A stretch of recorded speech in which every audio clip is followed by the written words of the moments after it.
Welcome back to my new site video. आज हम बात करने वाले हैं हैंगिंग लाइन जो होती है, जैसा आप देख रहे हैं। इसके वॉशरूम में वाटर प्रूफिंग हमें करनी है। इसमें क्या क्या यूज़ करेंगे सब आगे आपको वीडियो में दिखाते हैं। सबसे पहले जो सरफेस है हम उसको अच्छे से क्लीन करेंगे, चाहे वायर ब्रश की हेल्प लें। दूसरी स्टेज में हम क्या करते हैं, आप जैसे देख रहे होंगे फ्लोर पे पानी बिखरा हुआ है। ये एक्चुअली हमने इसे क्या है कि थोड़े से केमिकल के साथ में प्योर वाटर से भी कर सकते हैं, केमिकल से भी कर सकते हैं। इसको हमने क्लीन किया सरफेस को। उसके बाद आप देख रहे हैं कि हमने एक मोटार बनाया जिसमें हम एक सीमेंट और एक फाइन सैंड का यूज़ कर रहे हैं, जिसकी हेल्प से हम चारों तरफ इसको पैक कर रहे हैं पाइप को। अगेन एक बार हम कर चुके हैं हैंगिंग लाइन को, एक बार फिर से कर रहे हैं हम वाटर प्रूफिंग के टाइम पे, ताकि इसके जो सरफेस हैं यहाँ से कोई वॉइड्स ना रह जाएं और पाइपलाइन हमारी अच्छे से कवर हो सके चारों साइड से।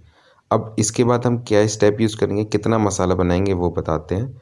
देखिए इसमें हमने क्या लिया है, 1 लीटर केमिकल लिया है और 1.5 हमने इसमें सीमेंट लिया। एक भी आप ले सकते हैं, लेकिन अभी मैं जो नीचे सबसे पहला कोट है वो थोड़ा हल्का मारना चाहता हूँ, इसलिए मैंने इसको किया। क्योंकि हम इसमें आगे मैं आपको बताऊँगा कि हमने 2 कोट इसमें नीचे मारे हैं और फिर मैश किया है, फिर 2 कोट हमने ऊपर मारे हैं। तो पहला कोट जो है ये हमने 1-1.5 का यूज़ कर रहे हैं। देखिए इसमें सावधानी ये है कि हमें एक ही डायरेक्शन में हमें इसको ब्रश को चलाना है। जैसा कि आप देख रहे हैं कि हॉरिजॉन्टल हम अभी मार रहे हैं, फिर इसमें हम वर्टिकल चलेंगे।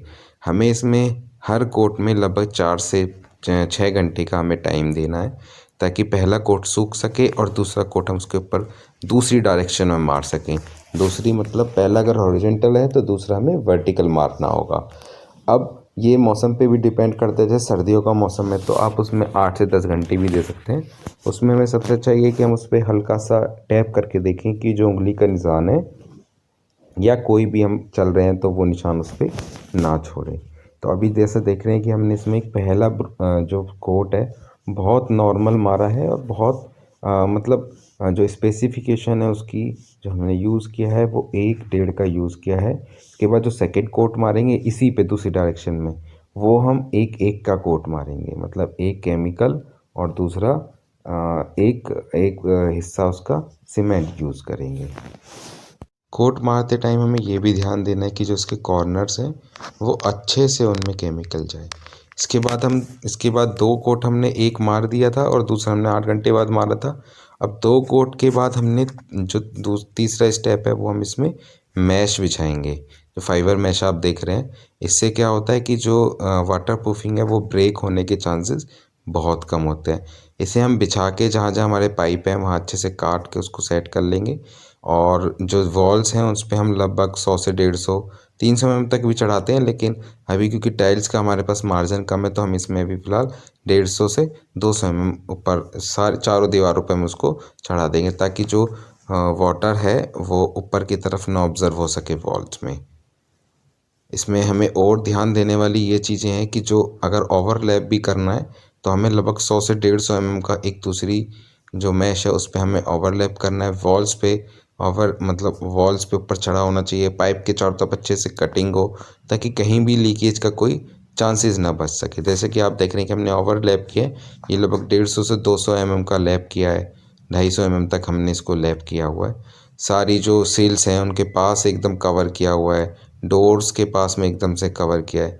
अब इसके बाद हम क्या कर रहे हैं, इसके जॉइंट्स पे एक मोटार नहीं बोलेंगे हम, केमिकल के साथ में सीमेंट का एक घोल बनाया था हमने।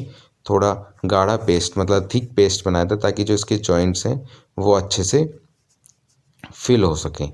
हमने क्या किया था, जो 2 कोट मारे थे जो सूख गए थे, उस कोट के बाद एक तीसरा कोट और हमने मारा था बहुत नॉर्मल।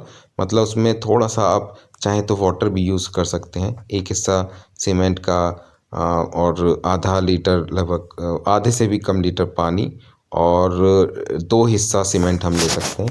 बहुत मतलब लिक्विड में बनाना, ताकि वो अपनी मैश उस पर चिपक सके।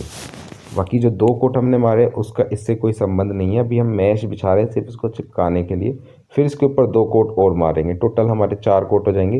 वैसे इतना ज़रूरी नहीं है, लेकिन फिर भी हम हैंगिंग लाइन है तो कोई रिस्क नहीं लेना चाहते और अच्छे से वाटर प्रूफ करना चाह रहे हैं, इस वजह से हम इसके ऊपर 4 कोट मारेंगे। मतलब 2 नीचे 2 ऊपर। तो अभी आप देख रहे हैं जैसे कि हमारा मिशन है वो इसके पूरे अच्छे तरीके से इनको फिल कर रहा है। जितने भी हमारे इसके बॉन्ड्स थे उनको अच्छे से इस पे सीमेंट लगा रहा है, cement slurry with chemical, water proofing chemical, कोई भी यूज़ कर सकते हैं आप।